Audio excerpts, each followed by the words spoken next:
Deep in the shadows, I know it's hard to put one foot in front of the other.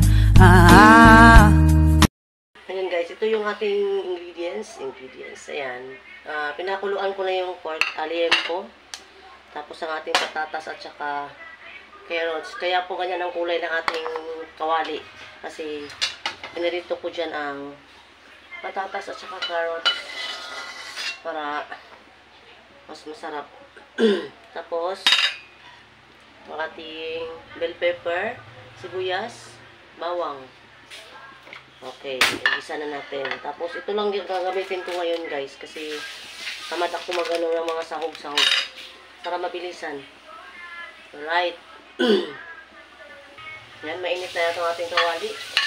Ay, hindi pa pala. Wala ang init. Oh.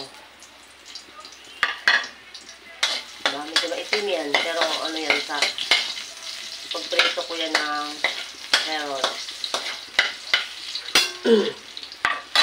Saka natin yan ilagay yung ating sibuyas.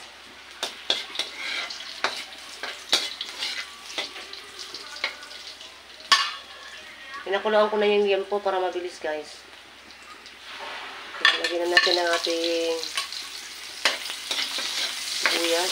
Sabay ko rin yung ano guys, ito, bell pepper. Pero tatanggalin ko yung bell pepper para masama lang sa gisa. Mas mabango kasi ang aroma. Tanggalin ko yan siya dyan para hindi malata. Malibang bango ng mantika. Yan, tanggalin ko na yung aking bell pepper. Diba, doble trabaho. Gusto ko mabango ang mantika. Yan, lagay ko na yung karne. Kunti lang yan guys. Kasi kami lang ang kailangan ko kakain yan. Kasi yung sibunso ay sabaw.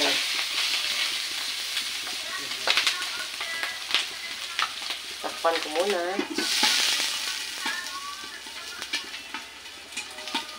Yan, maingay yung ano guys. Maingay yung nakalive na pinsan ko. Inday Daya Vlog. Shout out Inday Daya. Tagaw, maingay ka. Rinig na rinig ka sa video ko. Joke lang. Lagyan natin ng konting magic syrup para mag-magic lahat.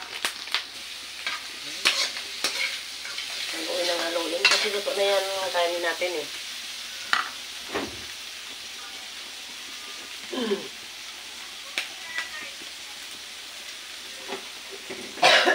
Ako. Luto na yung ating kain eh. Lagyan na lang natin siya ng ano, konting tubig. Tubig.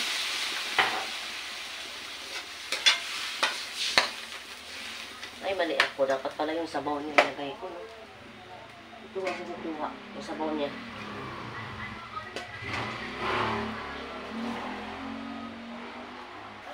Yan guys.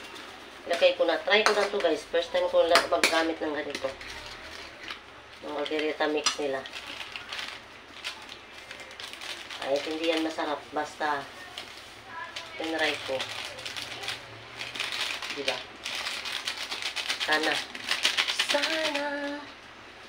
sinabi mo araw-araw maputla pala kung kalderita mix nila ng ganito mamasitas. Pwede na yan. Nakita nyo yung ano guys, maraming kulay. Kalderitang sinabawan. Charot. Takpan ko muna. Pero lagay ko na yung aking sili pala guys. Kasi may sili akong hiniwa dyan para maanghang. Yan, kaldereta, spicy kaldereta. Takpan natin. Hinaan ng apoy para ma-absorb ang lasa sa kanyang laman.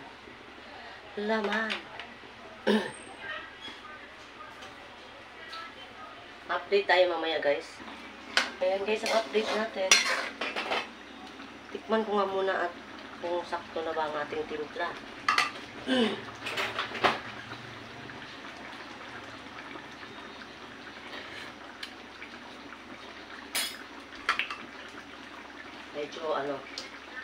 medyo masarap. Yan, pwede ko na ilagay ito guys kasi ilagay ko na para guys, hindi siya matuyuan. Kasi luto naman na yung karne ko, pinakuluan ko na yan. At ang tira nga niyan, ang ang sabay nga niyang pinakuluan ay ginawa ko nilaga para kay bunso. Ayun na yung ating kaldereta guys, pero takpan ko lang muna siya. Yan, update natin. Update. Yan, itong ating patatas din ay napakuluan na. Napakuluan na, prito ko na. At ang ating carrots. Kaya, kunting ano na lang. Kunting kembot lang yan. Masarap ang carrot at saka patatas pag naprito mo na guys bago mo isama sa mga ganyan. Kaldereta, menudo. Maputla lang siya guys sa camera pero sa personal siya ay ano naman. Sakto lang naman para sa akin. Ayoko naman ng pulang-pula na kaldereta kasi halatang peke. Halatang artificial. Halo-halo ko yung kulang. Ayokong patuyuin kasi hanapan ako ng panganay ko ng sauce na. Kaya, ayan na. Actually, luto na yan. Tikim ulit. Wow. See? Kalderetang pork belly ala Marchie Vlogs. Diba guys? Wala palang ano yan guys. Walang green peas. Ay, hindi naman nata kailangan ng green peas. Ayan. Sobrang sarap guys. Sobrang sarap. Kasi maanghang siya. Charot. Sobrang talaga. Yan, maanghang. Pwede na yan guys. Hindi ko na siya patuyo ng sabaw kasi ang sauce niya rin gusto ng aking panganay. Ayan. Hanggang dyan na lang ang ating video ulit guys. Pasensya na kayo sa paulit-ulit na mga vlogs ni Marchie Vlogs. Ayan. Thank you guys and God bless. Maraming salamat always sa support sa aking channel. Bye-bye!